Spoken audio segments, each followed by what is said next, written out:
This video is going to show you how to change oil in a 2005 Mercury Montego and a lot of other similar vehicles. This particular car takes 6 quarts of oil, so make sure you grab an extra quart if you're getting one of those 5-quart containers. I'll have links to all the tools that I used in the video description. Once you have your oil, filter, tools, and drain pan ready, you can take the oil cap off the engine. Safely lift up the car and use jack stands if you're using a jack. Underneath the car, locate the oil drain plug and remove it. The socket size you need will vary based on different brands of oil drain plugs. I also like to use a socket extension so I can keep my hands away from the hot oil. Now that you have your oil draining out into a drain pan, you can grab your oil filter socket and start removing the oil filter. Note that there are 2 different size oil filters available for this car. Usually the smaller one is only used by small oil change shops that are trying to save some money on oil. So don't just assume you ended up with the wrong filter just because they're different sizes. I like to pour some oil into the filter first, and then I'll coat the O-ring with oil as well.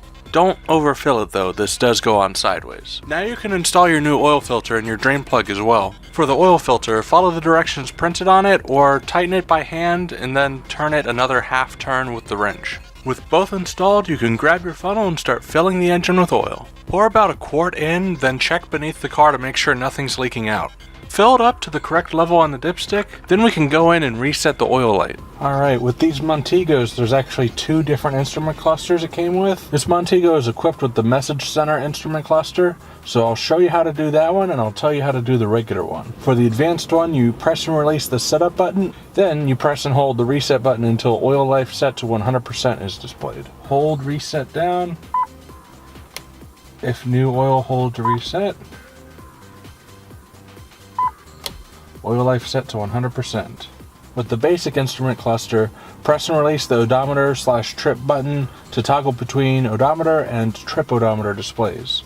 Press and release the odometer/trip button again to toggle between trip odometer display and oil life percentage display. Press and hold the odometer/trip button for about 2 seconds or longer until oil life 100% is displayed. Then you press and release that button one more time to return to the odometer display. Remember to check the oil level again after you drive it for a little bit. Hopefully that made changing your oil just a little bit easier. Thanks for watching. I'll see you in the next Car Simplified video.